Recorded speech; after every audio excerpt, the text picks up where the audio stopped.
Right now, millions of people are panic learning. They're taking courses on prompt engineering, mastering Python, dissecting GPT workflows. There's this collective anxiety humming beneath everything. Adapt or become obsolete. The future belongs to those who can code, optimize, automate. Except it doesn't, because while everyone's sprinting toward technical fluency, they're running away from the one capability that actually separates humans from the systems replacing them. And here's the twist. It's not a skill you acquire. It's one you've been systematically trained to abandon. We've been conditioned to believe that value equals output, that empty time is wasted time, that if you're not consuming, creating or optimizing, you're falling behind. Your calendar is a war zone. Your commute needs a podcast. Even your rest requires an app to track it. But there's a specific kind of mental state your brain desperately needs to function properly. A state where creativity ignites, where identity solidifies, where the future actually gets imagined. And our entire culture has declared war on it. The most important skill for 2026 isn't about doing more. It's about finally giving yourself permission to do absolutely nothing. You know the feeling. Sunday afternoon, no obligations, and instead of relief, there's this low-grade panic. What should I be doing right now? Your hand reaches for your phone before you've even decided why. Scroll, click, consume, anything to fill the void. This isn't laziness. This isn't procrastination. This is your nervous system treating silence like a threat. And it's not your fault. You've been training for this your entire life. Every teacher who told you idle hands are the devil's workshop. Every productivity guru who monetized your guilt. Every algorithm designed to ensure you never experience a single unscheduled second. The result? You've become exceptional at being busy. But here's what nobody mentions. Busyness and progress are not the same thing. You can optimize your morning routine, batch your tasks, hit inbox 0 every day, and still feel like you're running in place. Because you are. There's a specific neural process your brain needs to make sense of your life, to connect past experiences with future possibilities, to figure out who you actually are beneath all the noise. But that process only activates under one condition. You have to stop, and I mean completely stop. Stay with me, because what I'm about to show you contradicts everything you've been taught about success. Picture your brain as a cluttered desk after a long work day. Papers everywhere, coffee cups, sticky notes with half-finished thoughts. Now imagine there's a night crew that comes in after hours, not to work, but to organize, to file things properly, to connect that random idea from Tuesday with something you read last month, to suddenly realize why that conversation bothered you. That night crew is your default mode network. But here's the catch. They only show up when you actually leave the office. The DMN is a collection of brain regions that activate when you're genuinely doing nothing. Not watching TV, nothing. Not scrolling, nothing. Actually, nothing. It's the mental state you slip into during a long shower, or when you're stuck in traffic without music, or those first few minutes after you wake up before reaching for your phone. This is where your brain does its most valuable work. Connecting memories, rehearsing future scenarios, figuring out what kind of person you want to be. It's the difference between collecting experiences and actually learning from them. A neuroscientist named Marcus Raschel stumbled onto this in the early 2000s while studying focus. He kept noticing something weird. When people in brain scanners were told to just rest, their brains lit up like Christmas trees. Specific regions synchronized in patterns he'd never seen during active tasks. Turns out your brain doesn't coast when you're idle. It shifts gears entirely. Think about your best ideas. They probably didn't come while you were grinding at your desk. They came in the shower, on a walk, right before falling asleep. That's not coincidence. That's your default mode network, finally getting a chance to speak. But now, you rescue yourself from boredom within seconds. The elevator ride gets filled with email. The grocery line becomes TikTok time. You've essentially fired the night crew and wondered why the desk keeps getting messier. Here's where it gets uncomfortable. You already know something's wrong. You feel it every time you finish a Netflix binge and can't remember what you just watched. Every time you close 50 browser tabs and realize you retained nothing. Every time someone asks what's new and your mind goes completely blank. Not because nothing happened, but because you never processed any of it. Your life is happening at full speed, but you're somehow not present for it. This is what constant stimulation actually costs you. It's not just distraction, it's erosion. Every time you interrupt boredom, you're preventing your brain from doing the invisible work that builds identity, the work that takes scattered moments and weaves them into a coherent story about who you are. Think about childhood for a second. Remember those endless summer afternoons with nothing to do, lying on your back watching clouds, building elaborate imaginary worlds out of pure boredom. That wasn't wasted time, that was your brain learning how to be creative, how to entertain itself, how to generate meaning from nothing. Kids today don't get that anymore, and neither do you. There's actually a term for what we've created: popcorn brain. Your neural pathways get so accustomed to the rapid-fire stimulation of screens that real life starts feeling unbearably slow. A conversation feels tedious, a book feels impossible. Even your own thoughts feel boring compared to the dopamine slot machine in your pocket. You're not losing your attention span. You're training yourself to be intolerant of anything that doesn't immediately reward you. And here's the brutal part. The activities that actually matter, deep work, meaningful relationships, creative thinking, self-reflection, they all require you to sit with that discomfort, to push through the initial boredom until something real emerges on the other side. But you keep bailing before you get there. Let's talk about the guilt. You sit down to relax, and within minutes there's this voice. Shouldn't you be doing something productive? You're on the couch, finally still, and your brain starts compiling a list.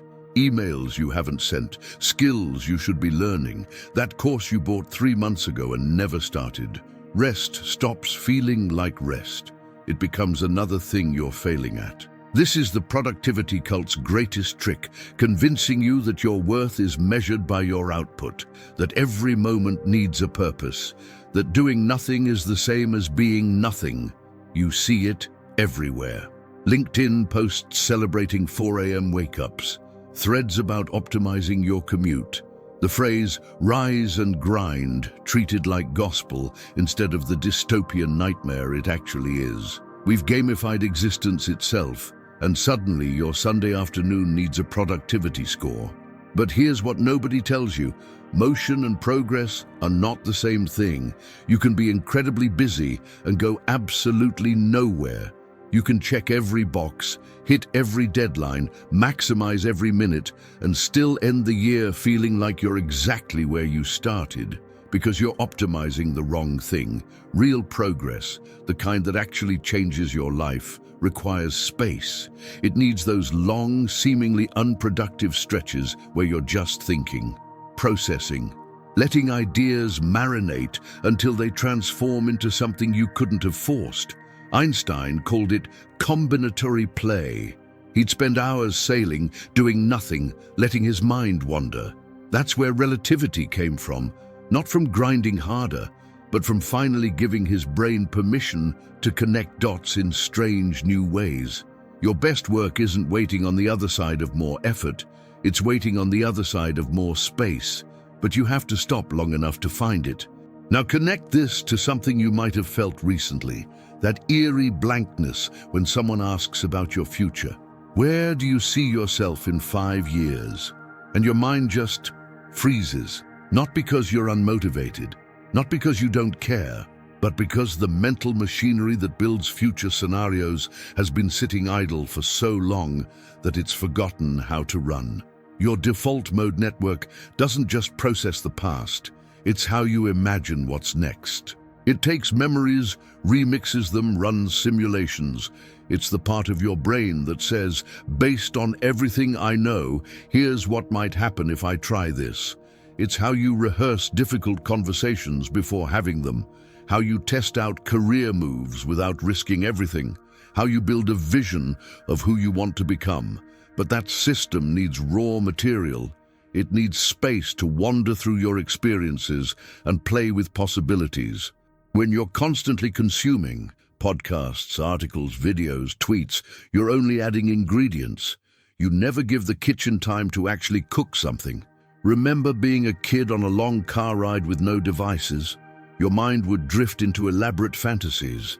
You'd imagine entire futures, practice conversations with people you'd never met, build worlds that felt more real than the backseat you were stuck in. That wasn't distraction. That was your brain learning how to imagine futures. Adults call that daydreaming and treat it like a bug in the system. It's not a bug. It's the feature that makes you human. Without it, you can't plan. You can't envision alternatives. You can't imagine a version of yourself that's different from who you are right now. You become trapped in an eternal present, reacting to whatever's in front of you, unable to see beyond the next notification. The future isn't something that happens to you. It's something your brain constructs during the moments you're brave enough to be bored. So what happens when an entire generation loses access to boredom? You get what we're seeing right now. A creativity crisis disguised as an information age. Everyone has access to infinite tutorials, infinite inspiration, infinite examples of what great work looks like. You'd think we'd be in a creative renaissance. Instead, everything starts feeling like a remix of a remix. Same templates, same aesthetics, same ideas repackaged with slightly different words. Because here's the thing about creativity, it's not about input, it's about the space between inputs. When you expose yourself to constant inspiration, you never give your brain time to do anything original with it. You're just passing ideas through your system like a pipeline. Consume, imitate, repeat. There's no fermentation period, no time for influences to break down and recombine into something that's actually yours. Real creativity feels a lot like boredom at first. You sit with a problem and nothing happens. Your mind wanders, you feel restless. The urge to check your phone becomes almost painful. This is the moment most people bail. They go looking for inspiration, for a spark, for something external to rescue them from the discomfort. But if you stay there, if you resist the urge to fill the void, that's when the strange connections start forming. That's when your brain starts pulling from experiences you forgot you had. A conversation from last year suddenly connects to a problem you're facing today. An emotion you couldn't name finds words. Two unrelated ideas crash into each other and create something that didn't exist before. Artists used to understand this instinctively. They'd stare at blank canvases for hours. Writers would take long walks with no destination. Musicians would noodle on instruments without trying to write anything. They weren't procrastinating. They were giving the default mode network room to work. But now we've mistaken constant motion for creative momentum. And we wonder why everything feels derivative. Let's get practical for a second, because this isn't just about creativity or future planning. This affects something way more immediate, your ability to know what you actually want. How many times have you opened a streaming service and spent 20 minutes scrolling, unable to choose anything? Or stared at a restaurant menu feeling paralyzed by options? Or been asked, "What do you want to do this weekend?" and genuinely had no idea? That's not indecisiveness. That's what happens when you outsource every moment of potential boredom to an algorithm. Your preferences, your actual desires, don't come pre-installed. They emerge from that uncomfortable space where you're forced to sit with yourself and figure out what feels right. When you eliminate boredom, you eliminate the only time your brain has to check in with itself and ask, wait, do I even like this? Think about the last time you drove somewhere without GPS, without music, without a podcast, just you and the road. Did your mind eventually wander to something that actually mattered? Maybe a relationship you've been avoiding thinking about. Maybe a career decision that's been lurking in the background. Maybe just a realization about what you need right now. That's not random. That's your default mode network doing triage, sorting through what's urgent versus what's actually important. But when you fill every gap with content, you're drowning out the only voice that knows what you need. You become a passenger in your own life, reacting to whatever's loudest instead of what's truest. There's a reason therapy works. It's not magic, it's just structured boredom. Someone creates a space where you have to sit with your thoughts for 50 minutes without distraction, no phone, no escape, just you and the question, so what's actually going on? Most people need to pay someone $100 an hour to force them into the mental state they use to access naturally every single day. Here's the validation you've been waiting for. You're not broken. You're not lazy. You're not losing your mind. You're overstimulated. There's a massive difference, and understanding it changes everything. Lazy people avoid effort. You're drowning in it. You're listening to productivity podcasts while doing dishes. You're reading self-improvement threads while on the toilet. You've turned every bit of downtime into an optimization opportunity, and you're exhausted not from doing too little, but from never, ever stopping. Your nervous system wasn't designed for this. Nobody's was. For most of human history, boredom was the default state. You'd spend hours walking to the next village, days waiting for crops to grow, evenings sitting around a fire with nothing but conversation and your own thoughts. Your brain evolved in an environment where idle time was unavoidable. Now you've engineered it out of existence entirely, and your brain is reacting the way any system does when you push it past its limits. It's breaking down. The anxiety you feel isn't a personal failing. It's a warning light. Your mental infrastructure is screaming that it needs maintenance, and you keep trying to solve it by adding more tasks to the list. You don't need another app. You don't need a better morning routine. You don't need to biohack your way to clarity. You need to stop. Just stop. Not forever, not as some grand philosophical statement, just long enough for your system to remember what equilibrium feels like. Because right now, you're like someone who's been running for so long they've forgotten what walking feels like. Every time you slow down, it feels wrong, dangerous, like you're falling behind. But that sensation isn't truth, it's withdrawal. You're addicted to stimulation, and boredom is your detox, the discomfort you feel when you try to sit still. That's not a problem to solve. That's the evidence that you desperately need this. So how do you actually do this? How do you reclaim boredom in a world designed to eliminate it? First, let's be clear about what this isn't. This isn't meditation. This isn't mindfulness. This isn't about achieving some Zen state or clearing your mind. Those practices have value, but they're still structured, still goal-oriented. What you need is simpler and somehow harder. Intentional nothingness. Start small. 5 minutes a day where you do absolutely nothing. No phone, no book, no music, no task. Just you, sitting or standing or walking with zero input. It will feel excruciating at first. Your brain will panic. It'll throw every uncomfortable thought at you just to make you reach for a distraction. Let it. That discomfort is the price of admission. You're not trying to feel peaceful. You're trying to prove to your nervous system that boredom won't kill you. Here's what works. Pick a daily moment that's already empty and protect it. Your morning coffee before anyone else wakes up. The walk from your car to the office. Those 5 minutes before bed. Don't fill them. Just exist in them. No headphones on your walks. No podcast during your commute. No scrolling while you wait for your coffee to brew. Will you feel unproductive? Absolutely. Will it seem like a waste of time? Completely.